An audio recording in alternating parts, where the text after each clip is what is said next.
हमारे यहाँ शास्त्रों में मन का स्वरूप कहा गया संकल्प विकल्पात्मकम मनः।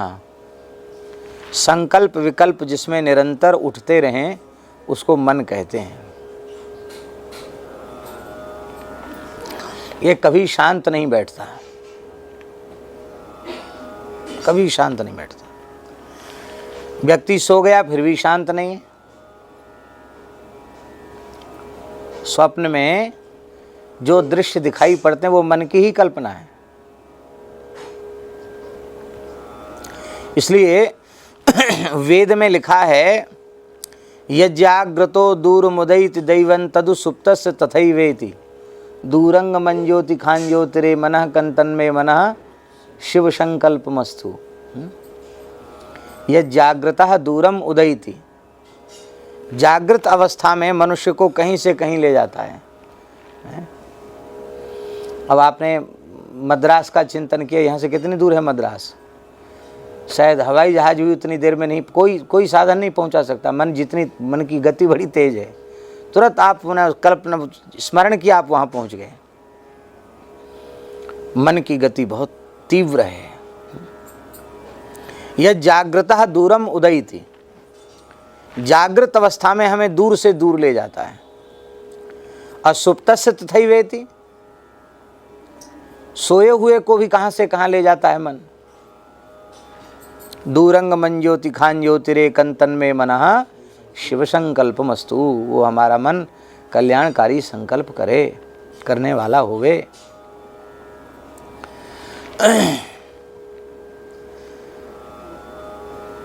अर्जुन सामान्य महापुरुष नहीं थे, साक्षात नर ऋषि के अवतार हैं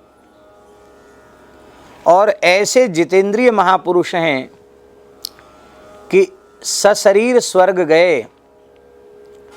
देवराज इंद्र ने अपने आधे सिंहासन पर उनको बिठाया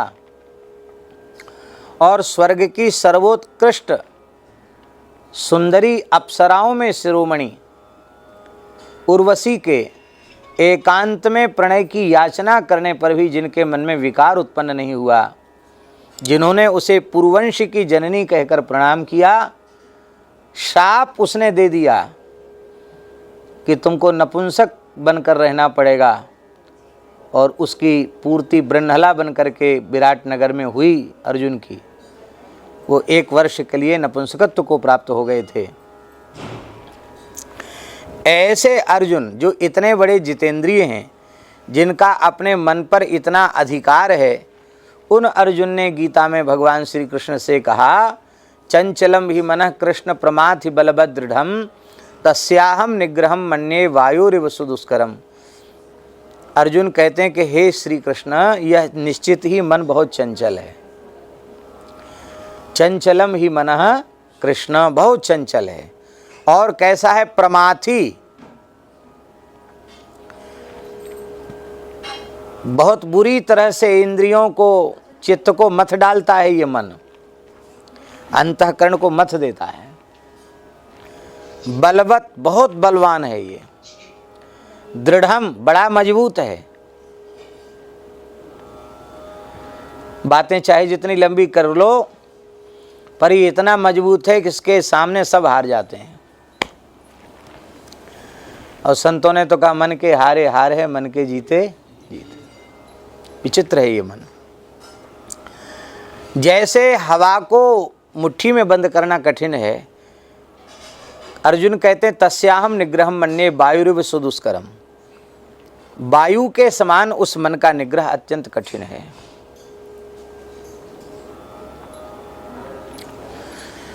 अर्जुन ने इस प्रश्न को बड़ा महत्व दिया, बहुत सजा करके भगवान से पूछा, पर भगवान ने इस प्रश्न को ही नकार दिया। उन्होंने ज़्यादा महत्व नहीं दिया, बहुत संक्षिप्त उत्तर दिया भगवान ने।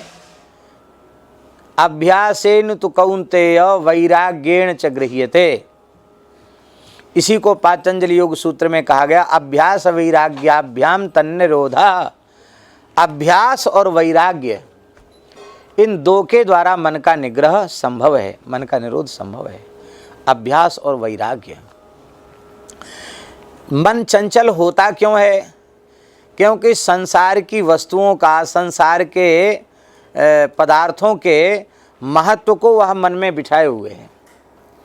और मान लो मन उससे उदासीन हो जाए, वो महत्वहीन हो जाए, तो स्वाभाविक मन वहाँ जाएगा ही नहीं। जाएगा नहीं तो मन अपने आप शांत हो जाएगा, स्थिर हो जाएगा। किसी वस्तु के महत्व को आपने मन से स्वीकार कर लिया तो उस ओर आपकी प्रवृत्ति जाएगी। आपने मन से उसे नकार दिया तो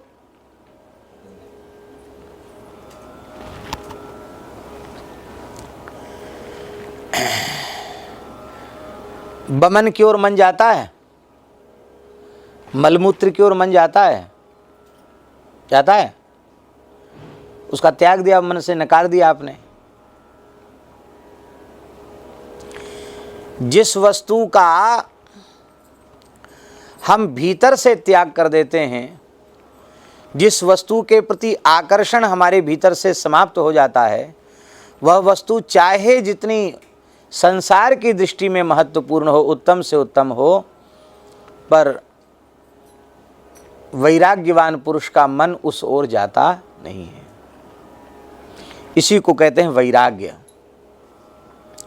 और बारंबार भगवान के चरित्रों का श्रवण, बारंबार भगवान के पवित्र नामों का जप, बारंबार भगवान की लीलाओं का चिंतन, इसको कहते हैं अभ्यास। इसको क्या कहते हैं? अभ्यास। तो वैराग्य और अभ्यास, इन दो के द्वारा मन का निग्रह होता है। पर गोस्वामी तुलसीदास जी महाराज कह रहे हैं कि ये तो सिद्धों की बात है, जो अभ्यास और वैराग्य से अपने मन का निरोध करके और मन को जहाँ लगाना चाहिए वहाँ मन को लगा देते हैं। मन को लगाना, कल हमने चर्चा की थी, कल की थी या परसों की थी? कल ही की थी ना, कि मन, कल ही की थी चर्चा ये वृंदावन मलुक पीठ में, कि जहाँ मन लगने के बाद वहाँ से न हटे वहीं मन का लगना माना जाएगा। संसार का कोई पदार्थ ऐसा नहीं है जहाँ मन लगने के बाद फिर वहाँ लगा रह जाए, थोड़ी देर में फिर वहाँ से हट जाता है। केवल एक भगवान ऐसे हैं जहाँ मन लग जाने के बाद उनके नाम में, उनके रूप में, उनकी लीला में मन लग जाए, मन लग जाए एक बार, फिर वहाँ से फिर हटता नहीं है। हटता उन्हीं का है जिनका मन अभी लगा नहीं है। मन लग गया तो फिर हटता नहीं। और हमने कहा था, या विधि मन को लगावे, मन के लगाए प्रभु पावे, श्री कबीरदास जी का पद है। प्रत्येक व्यक्ति अपनी उन्नति चाहता है। जो विशेष बुद्धिमान हैं, ज्ञानवान हैं, आस्तिक हैं, धार्मिक हैं, ऐसे लोग दोनों प्रकार की उन्नति चाहते हैं। लौकिक उन्नति भी चाहते हैं, भौतिक उन्नति भी चाहते हैं, और आध्यात्मिक उन्नति भी चाहते हैं। तो कुछ भी चाहोगे तो मन में संकल्प होगा। फिर बुद्धि ये निश्चय करती है कि भौतिक संकल्पों की पूर्ति में हमारा हित है कि नहीं। तब फिर विवेकवती बुद्धि यह निर्णय देती है कि जिन भौतिक वस्तुओं को प्राप्त करना तुम अपने मानव जन्म का चरम फल समझ रहे हो, उन वस्तुओं में से कौन सी ऐसी वस्तु है जो तुम्हें हजारों हजारों बार न मिली हो। अरे कभी राजा महाराजा भी बने होंगे, कोई पहला जन्म तो है नहीं, इसके पहले निधन कितनी बार पैदा हो चुके, मर चुके। कभी देवराज इंद्र भी बने होंगे, कभी राजा महाराजा बने होंगे। कौन सी वस्तु ऐसी है जिसको न देखा हो, न सुना हो, न भोगा हो? मन भरा? तृप्ति हुई? पेट भरा? नहीं भरा। तो जिन लौकिक पारलौकिक भोगों को असंख्यों बार भोगने के बाद, स्त्री पुत्र आदि की प्राप्ति करने के बाद, पद प्रतिष्ठा ऐश्वर्य प्राप्त करने के बाद अब तक पेट नहीं भरा, मन नहीं भरा, और अधिक व्याकुलता चित्त में बनी भई है, तो अब ऐसी वस्तु की पूर्ति करने का कोई प्रयोजन नहीं है। इसलिए भगवान अब हमें कुछ चाहिए नहीं। क्या चाहिए? कुछ नहीं चाहिए। पर हे नाथ, अब वह अभ्युदय हमारा होना चाहिए, वह उन्नति हमारी होनी चाहिए जिसको जीव का परम हित कहते हैं, जिसको जीव का परम कल्याण कहते हैं।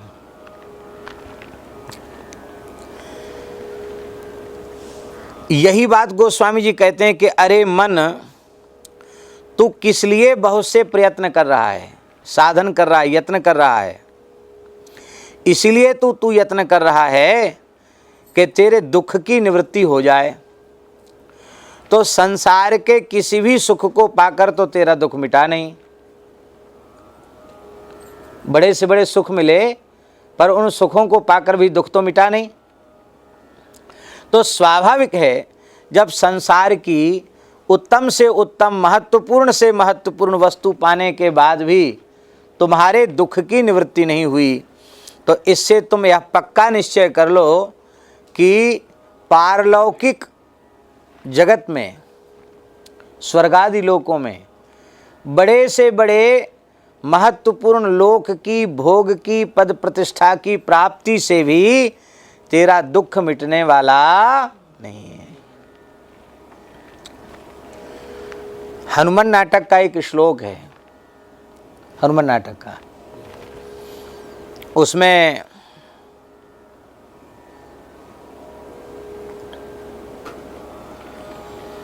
रावण के दरबार में देवताओं की दुर्दशा का वर्णन हनुमान जी कर रहे हैं। इंद्रम माल्यकरम, इंद्र को आज्ञा थी रावण की कि हमारी पुष्प वाटिका से बढ़िया बढ़िया फूल चुन के लाओ, सुंदर गजरा बनाओ, माला बनाओ और हमको पहनाओ। सवेरे अलग, दोपहर में अलग, संध्या को अलग, रात्रि को अलग, दिन भर माला बनाओ, हमको माला पहनाओ। माली का काम करता था, माली का काम करता था इंद्र। किसके यहाँ? रावण के यहाँ।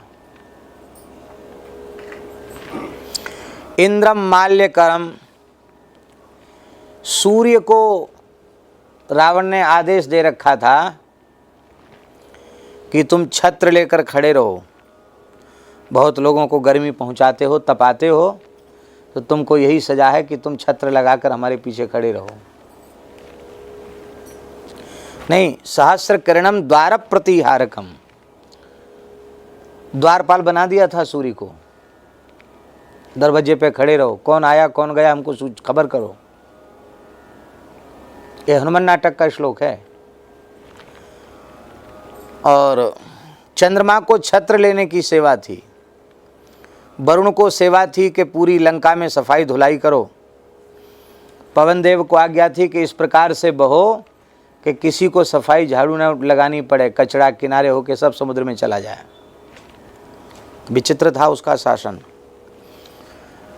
और अग्नि को रसोई बनाने का काम दिया था, तुम रसोई बनाओ, कोई राक्षस रसोई चूल्हा उल्हा नहीं चेताएंगे, अपने आप बना करके खिलाओ सबको। तो रावण कह रहा है हनुमान जी से कि अरे बानर, तू एक तपस्वी मनुष्य की मेरे सामने प्रशंसा कर रहा है, अपनी आंखों से देख। ये बड़े बड़े देवता जिनकी बड़ी महिमा गाई गई है पुराणों में, शास्त्रों में, और बड़ी बड़ी उपासनाएं यज्ञ आदि में जिनकी की जाती हैं, उनकी तू दुर्दशा देख। क्या है? मेरे सामने एक मनुष्य की प्रशंसा कर। राम जी के लिए कह रहा है। हम ये श्लोक इसलिए उद्धृत कर रहे हैं कि इन देवताओं ने कितनी तपस्या की होगी। अब 100 अश्वमेध यज्ञ करने वाला इंद्र बनता है, लेकिन इतना सब करने के बाद भी कहाँ दुख मिटा। रावण ने तपस्या करके उनसे ज़्यादा ताकत प्राप्त कर ली, सबको अपने नीचे कर लिया।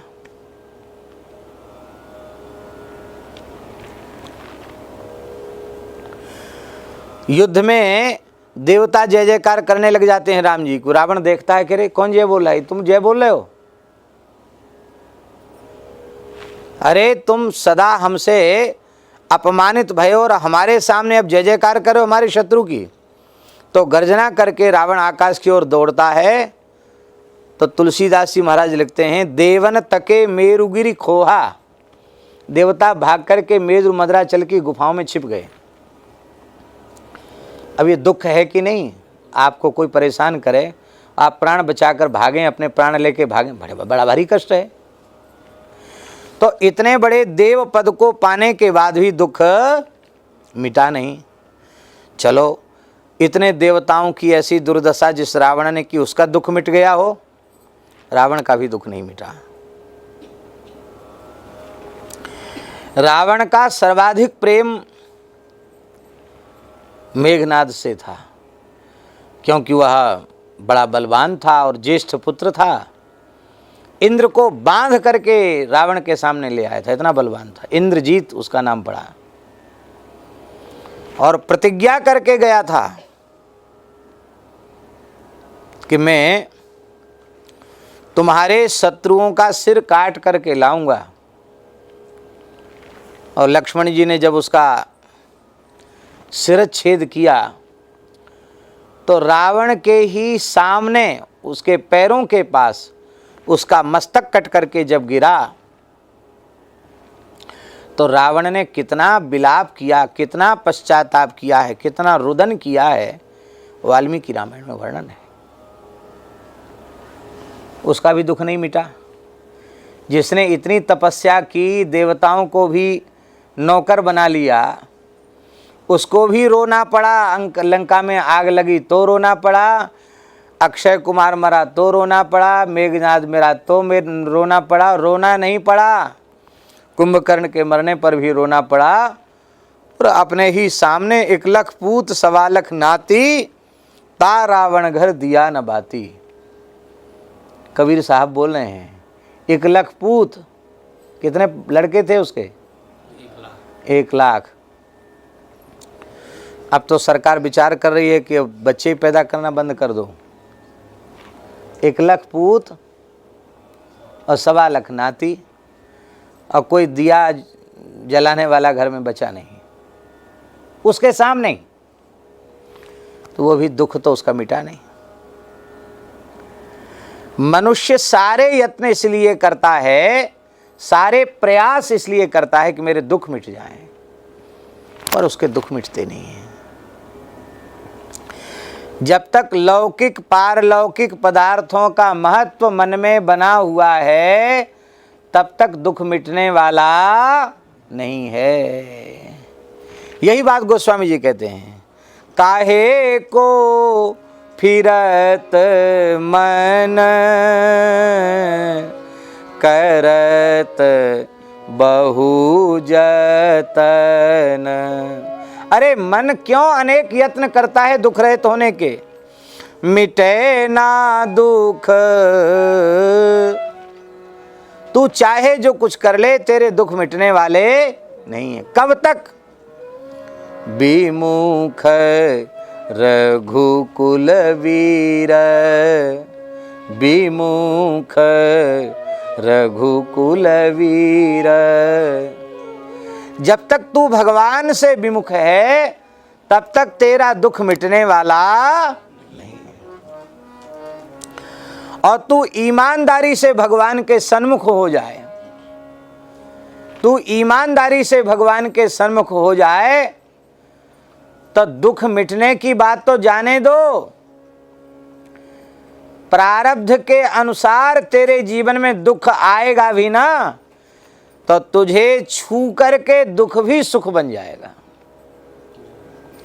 और यदि तू भगवान से विमुख है, तो तेरे जीवन के सुख ही तुझे दुख देने वाले बन जाएंगे।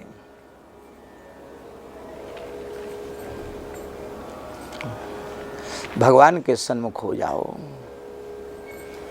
भगवान से विमुखता जब तक जीव की बनी हुई है, तब तक उसके दुख मिटने वाले नहीं। देखिए, दुख कैसे होता है? दुख का कारण है अभाव। दुख का कारण क्या है? अभाव। और अभाव की पूर्ति कभी होती नहीं। हम लोग सवेरे लगभग 8 बजे चले, वहां से बाल भोग भी नहीं किया, रास्ते में थोड़ी देर रुके, वहाँ थोड़ा पाया, तो पाया तो सबके जान में जान आई।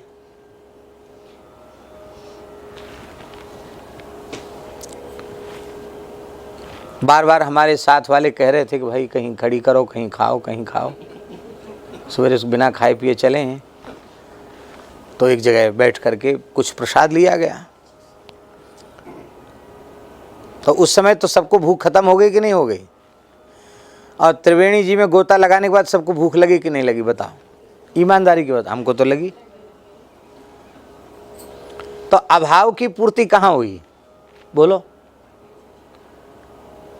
एक बार अभाव हुआ, अभाव की अनुभूति हुई, तो क्षुधा का दुख हुआ, फिर क्षुधा की पूर्ति हुई, और फिर पेट खाली हुआ, फिर भूख लगी। यह केवल एक नमूना है, एक उदाहरण है। संत कबीरदास जी महाराज कहते हैं, सांझ खवाए विदा कर दीनी, होत ही प्रात खड़ी, कहत कबीर सुनो भाई साधो, मौत से भूख बड़ी। मौत कम से कम जीवन में एक बार तो आती है, रोज चली आती। संध्या को खिला पिला के विदा कर दिया, सवेरे फिर पेट खाली, लाओ कुछ खाने को।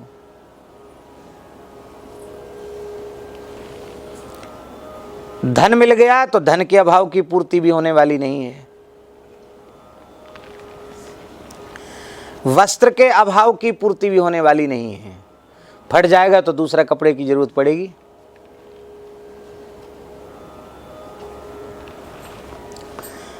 लौकिक पदार्थ ही नहीं, स्वर्गादि लोकों में प्राप्त होने वाले अलौकिक पदार्थों की भी स्थिति यही है, अभाव की पूर्ति होने वाली नहीं है। और जब तक जीव का अभाव नहीं मिट रहा है, तब तक उसका दुख भी नहीं मिट रहा है। अभाव मिट जाए तो दुख मिट जाएगा। अभाव कहाँ है? अभाव भोगों में है, अभाव प्रकृति में है, अभाव संसार के प्रति, भोगों के प्रति महत्व बुद्धि के कारण अभाव है।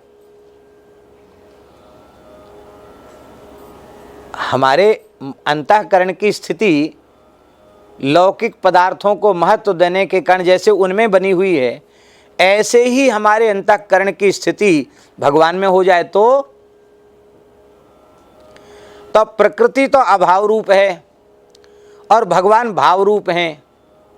तो भगवान भाव रूप होने के कारण फिर संसार की कोई भी वस्तु हमारे पास न हो, लेकिन हमारे अंतःकरण की स्थिति यदि भगवान में बनी हुई है तो संसार का कोई अभाव हमें छू नहीं सकता।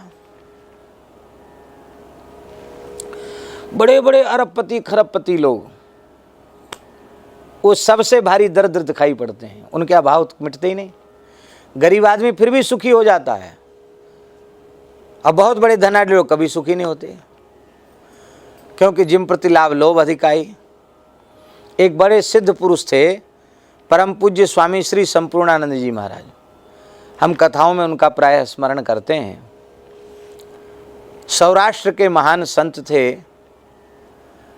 लगभग 106 वर्ष की आयु में वे भगवत धाम गए। न कहीं कोई 1 इंच भूमि खरीदी, न कहीं कोई झोपड़ी बनाई। परम विरक्त संत और बहुत अच्छे महात्मा थे।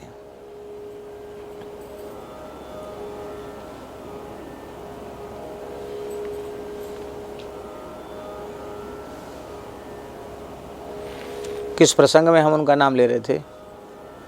इसके पहले क्या कह रहे थे? हैं? अरबपति खरबपति के भी अभाव। हाँ, ठीक, आपने ठीक याद दिलाया। तो संपूर्णानंद जी महाराज चातुर्मास कर रहे थे। राजकोट शहर है, गुजरात का, सौराष्ट्र का बड़ा शहर है राजकोट। एक बड़े अमीर आदमी हैं, उनका एक फार्म हाउस था। उन्होंने कहा कि स्वामी जी आप हमारे यहाँ इस बार चातुर्मास करिए। उन्होंने आग्रह स्वीकार कर लिया। चातुर्मास वहाँ चल रहा था, रोज सत्संग होता था, और स्वामी जी तो परम विरक्त थे। तो उन सज्जन ने स्वामी जी से एक बार पूछा, कुछ लोग जैसे यहाँ लोग बैठे ना, ऐसे लोग बैठे थे, तो स्वामी जी के मन में आया कि लोग जिज्ञासा करते हैं, ये तो कभी कुछ पूछते नहीं। तो स्वामी जी ने कहा कि कहो भाई, तुम्हारे मन में कोई प्रश्न है? बोले प्रश्न तो स्वामी जी बहुत दिनों से है, और हमने इसी आशा से आपसे प्रार्थना की थी चातुर्मास में, आप यहाँ रहेंगे तो कभी हम भी अपने मन की आपसे पूछ लेंगे। तो पूछो। कहा लोगों के बीच में पूछने में संकोच हो रहा है, तो स्वाभाविक है, हम आपके यहाँ हैं और हम आपसे पूछेंगे पांडे जी कुछ पूछना है, आप कहें कि भाई हम पूछना तो चाहते हैं लेकिन एकांत में पूछेंगे। तो जितने भले लोग हैं, यदि थोड़ी भी पढ़े लिखे हैं, तो धीरे से उठ के अच्छा पांडे जी आप बात करिए, हम लोग आप किनारे हो जाएंगे कि नहीं हो जाएंगे? भाई घर के मुखिया हैं। तो जितने लोग वहाँ बैठे थे, हाँ ठीक, आप स्वामी जी से बात, बाहर हो गए। तो स्वामी जी ने सोचा कि शायद कोई विशेष अनुभूति की बात होगी जो सबके सामने नहीं कहना चाहते। तो उन्होंने एकांत में एक प्रश्न क्या किया, उन्होंने प्रश्न किया कि स्वामी जी इस समय जो हम धंधा कर रहे हैं आपकी कृपा से बहुत अच्छा चल रहा है, लगभग 1.5 करोड़ की प्रतिदिन की सेल है। जो चीज़ हम बनाते हैं, कोई इंजन बनाते थे, इस 1.5 करोड़ रुपए की आमदनी है रोज़ की। लेकिन बाज़ार में इतना कंपटीशन है कि आगे आने पर इस तरह का काम दूसरे लोग भी करेंगे और टेक्नोलॉजी का सहारा लेकर और आगे भी बढ़ जाएंगे। तब तक हमारा ये काम तो पुराना हो जाएगा और इस काम में लोग बहुत आगे बढ़ जाएंगे। तो आप सिद्ध महात्मा हैं, थोड़ा समाधि लगा के ध्यान में देखकर बताइए कि हम कौन सा काम करें जो धीरे धीरे जमते जमते 10-5 साल में इतना जम जाए कि फिर वो काम सबसे आगे रहे। अभी तो जो काम है वो चल रहा है। तो स्वामी जी ने उनसे पूछा कि अभी तक जितना कमा चुके हो वो 10-15 साल में खा सकते हो? तो कहते खा तो नहीं सकते। फिर 10-15 साल जियोगे इसका विश्वास है? कहिए विश्वास तो नहीं है। अरे बोले हम तो फक्कड़ हैं, हमारे पास कुछ होता तो हम तुमको दे देते, हम तो पैसा रखते ही नहीं। और मन से इतने वे मने उदासीन हो गए कि उसी रात को वहाँ से बीच चातुर्मास में ही चले गए। बोले नर्मदा किनारे चले गए, वहाँ रहे नहीं। हम क्यों कह रहे हैं ये बात? हम इसलिए कह रहे हैं कि यह घटना कम से कम 30-35 साल पुरानी घटना होगी। 30-35 साल पहले जिसकी 1.5 करोड़ रुपए प्रतिदिन की आमदनी हो, वो कितना बड़ा आदमी हुआ है? बहुत बड़ा। अब उस समय का 1.5 करोड़ आज कितना हुआ? उसका 20 करोड़। हाँ, अब सोचिए,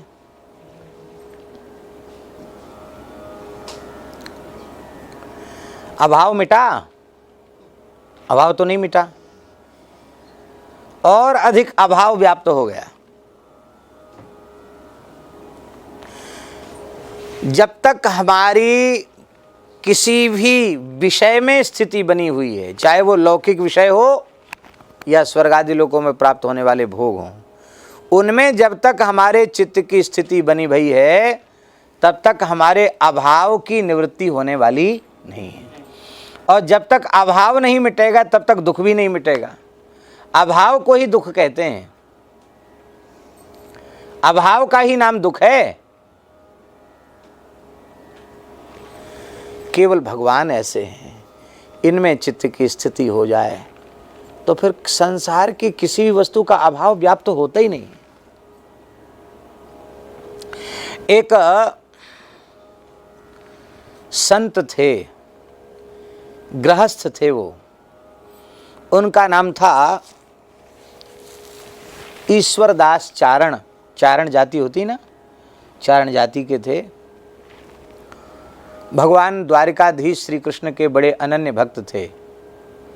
पहले बड़े धनाढ्य थे, बाद में भजन में लग गए। कमाते तो कुछ एक पैसा नहीं और खर्च खूब करना, तो कहाँ तक रहेगा? कुबेर का खजाना भी खाली हो जाएगा, कुछ नहीं रह गया पास में, कुछ भी नहीं रह गया उनके पास में। फिर भी भगवान में चित्त लगा रहने के कारण उनको दुख की अनुभूति बिल्कुल नहीं होती थी। और भगवान श्री कृष्ण द्वारकाधीश आके उनकी गोद में बैठ जाते और गोद में बैठ करके कहते कि बाबा कुछ मांग लो, कुछ ले लो। तो कहते नहीं, कुछ नहीं चाहिए। आप स्वयं गोद में आकर बैठते हैं, इतनी कृपा करते हैं, और अब क्या चाहिए? आप मिल गए और क्या चाहिए? कुछ नहीं चाहिए। मना करते, कुछ नहीं चाहिए।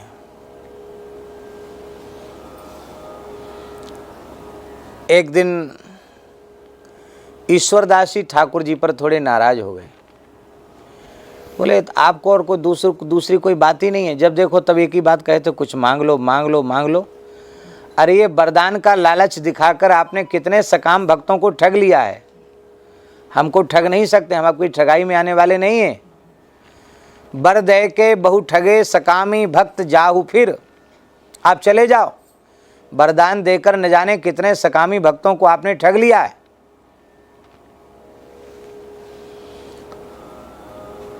भगवान बोले देखो हमारे दर्शन की भी तो कोई महिमा है कि नहीं? तुम कुछ लेते नहीं तो हमारा दर्शन व्यर्थ हो रहा है। हमारा दर्श अमोघ जग माही, अमोघ है, व्यर्थ नहीं होता हमारा दर्शन। कुछ मांग लो, मांग लोगे तो हमारा मन रह जाएगा। तो बोले अच्छा तुम मांगने की ही बात कहते हो तो हम आपसे यही मांगते हैं कि आज के बाद आप कभी भी नहीं कहोगे कि हमसे कुछ मांग लो। आपको कुछ हमें देना है तो आप यही दे दीजिए कि आज के बाद आप कभी मेरे सामने ये प्रस्ताव नहीं करोगे कि कुछ ले लो, यही हमको दे दीजिए।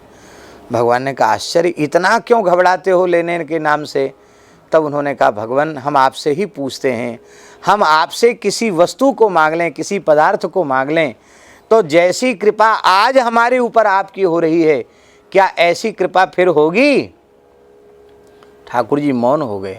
बोले फिर तो भक्त को जो चाहिए था हमने दे दिया, अब हम छुट्टी पाए, अब क्या ज़रूरत है आने की? कहा भगवान इसलिए हमें आप मिल गए तो अब हमें और कुछ चाहिए नहीं। भगवान में चित्त की स्थिति हो जाएगी तो सारे अभाव समाप्त हो जाएंगे। और ये अभाव कैसे मिटेगा? बोले काहे को फिरत मैं